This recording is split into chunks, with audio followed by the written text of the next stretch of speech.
like to think that the way that I grew up within my family had a lot to do with who I am.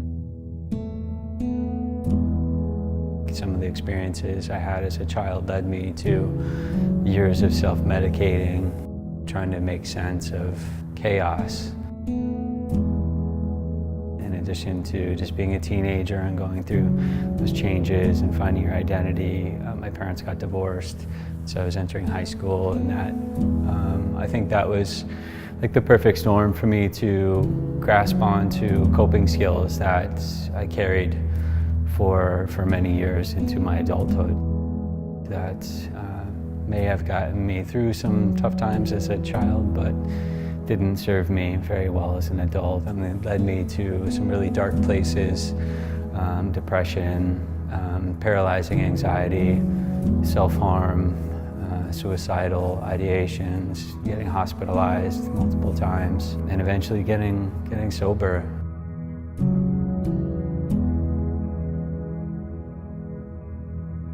It felt like an opportunity to do something for someone else that I needed myself. I knew, having made it to the shore in my own life, that I had a responsibility to those that were still out there struggling to keep their head above the water, and so I felt an obligation to go back out there.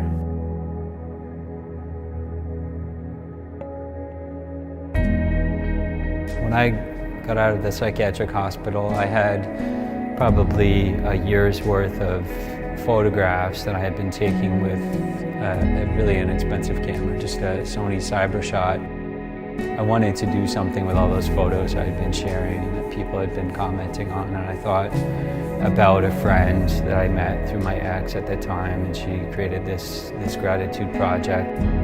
She sort of had a different vision for her project at that time of bringing it from postcards to something similar to like Humans in New York.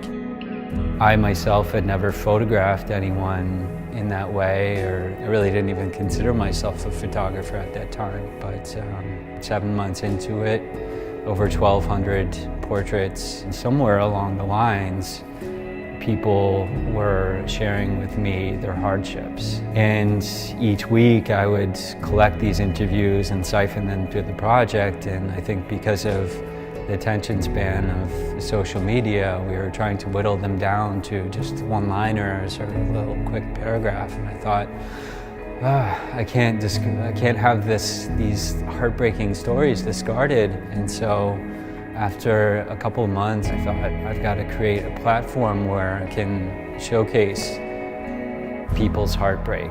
And that became the catalyst for what is and was to become Hearts of Strangers. I had seen the impact that just sharing my own personal story had on a public audience, and it was really lifting people up in a way that I knew somebody else's story could do. It wasn't putting them on a display or pointing fingers at them and saying that there was something wrong with them, but sort of celebrating that it's okay to not be okay. It's okay to be okay. It's okay to be wherever you are. Everyone was initially terrified to share their story, but I think over and over again, the swaying factor that led people to sort of lean into that anxiety and discomfort and to move through it was to recognize that someone on the receiving end of their story could benefit. After about 6 months of about 35 to 70 interviews being posted on the blog was to plan a trip. And so the question was, how do I get out on the road to do that? The idea to raise money for both the book and the trip was suggested to me, and that was how I sort of moved Hearts of Strangers with the help of Sam, a filmmaker and editor that I had met through the Gratitude Project a year or so prior. I had no idea how heartfelt the Kickstarter video would be, and that it would pull so many people's heartstrings. It had such an impact that we were able to double the funding goal. So it was a happy ending. I got out on the road. I spent 8 weeks traveling across country.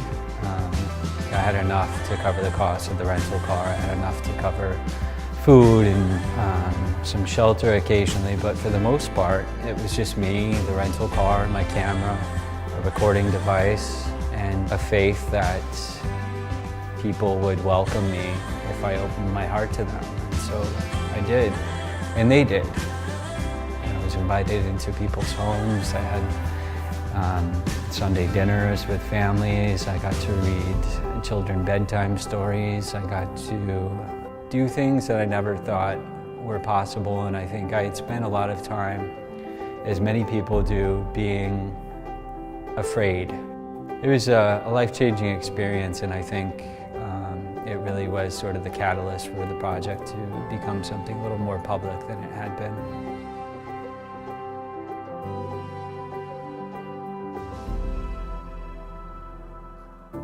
When I got back from the trip, it led Sam and I to a place where we sort of came up with a few different ways that we could get some film work out. So one of the ways that we wanted to capture the essence of what had happened out on the streets across country was through a segment that we entitled On the Streets, which was more of a local way for us to take a day trip to a nearby city and hit the streets for several hours, and to share that content in a beautiful way that only Sam could do. That allowed people to really see just, it is that simple, you know, that I really do just go up to a stranger, ask them if I could take their photo, and then ask them a series of questions. The other thing that I wanted to show people was the in-depth interview, what that process looks like when somebody really lets me into their open heart space. And so we decided to create another segment, which we entitled Under the Lights, where rather than on a noisy street or in a cafe somewhere where we wouldn't be able to shoot anyways, we created a studio, or a makeshift studio. We were able to connect with the facilities at Southern Connecticut State University, where I had been working with a student program called Active Minds. And so we were able to use a room there, which we entitled Studio 305B, which was the room number, and we would convert that space into our studio. So we created a YouTube channel and started to get these videos and episodes out through Facebook and social media on YouTube. So one of the beautiful things that happened in the process of preparing to launch a Kickstarter and to release the first book was to plan an event to celebrate that. I wasn't expecting what happened to happen. I just thought, you know, I need people to sort of rally against this Kickstarter and hopefully support it. And what ended up happening throughout the event was that people who had never met each other in person were already feeling a heart-to-heart connection with each other. And when I got back from the trip, I was kind of committed to recreating that over and over again, because it was really fulfilling people. It was giving them a sense of community. It was something that they look forward to. I think that was my intention with the events, was trying to utilize as many different modalities of connection as I could think of or had access to. And that continues to happen to this day, not month to month. But yeah, there's still thoughtfully planned out events that celebrate community and to just sort of celebrate that we're human, that we're fragile, we're beautiful, and that we're resilient.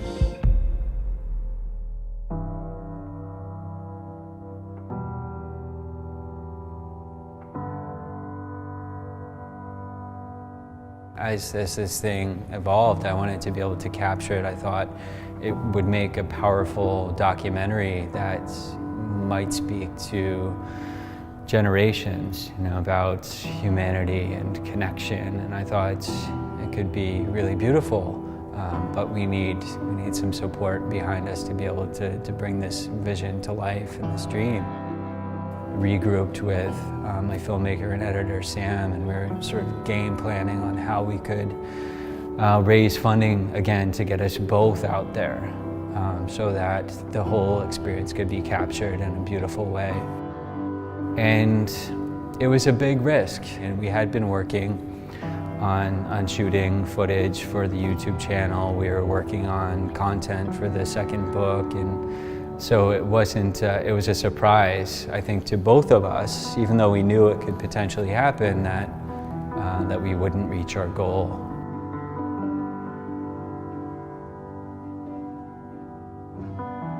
That campaign failed. We didn't raise enough money.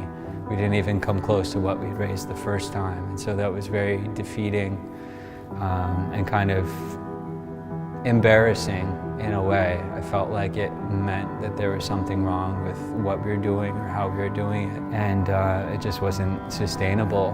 And so what I came back to out of that was to return to my initial intentions with the project, which was to create a platform to share people's stories in a way that would bring others hope and inspiration, that they weren't alone.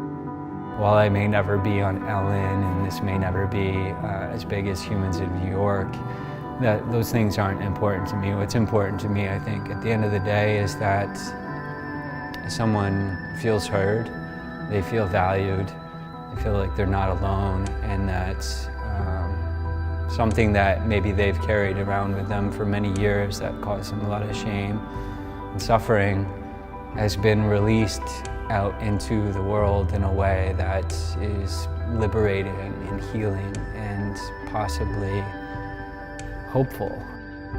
As long as that is happening, I'll continue to do this in any way that I can, and the fact that there are still people who want to be involved in it, to share their stories or to contribute in some way, means that my work is not done yet. I don't know what the future will bring, but I know that I'm going to keep hearing people, keep seeing them, and keep sharing their stories, because it makes a difference to all of us.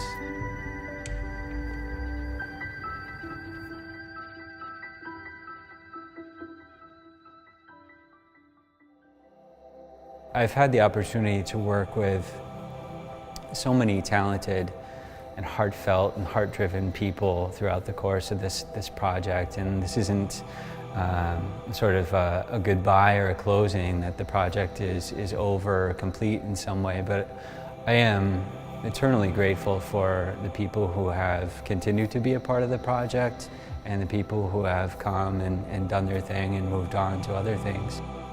I'm grateful for the volunteers who have helped Sam, who has helped to film and edit much of the very powerful and beautiful content that we've created, to the many volunteers who now help to transcribe the interviews.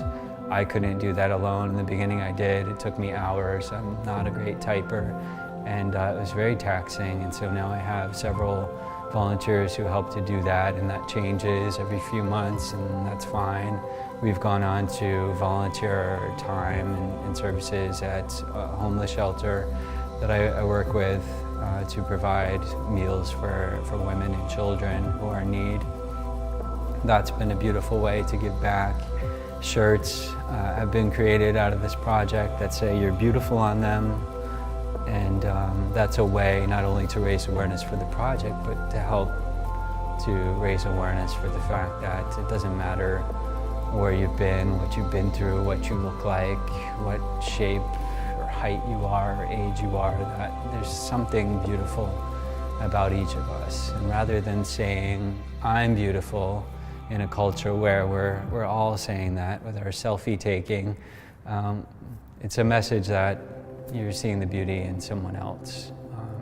And the benefit of it is that if you look in the mirror with the shirt on, you're telling yourself you're beautiful too, and we all need that reminder.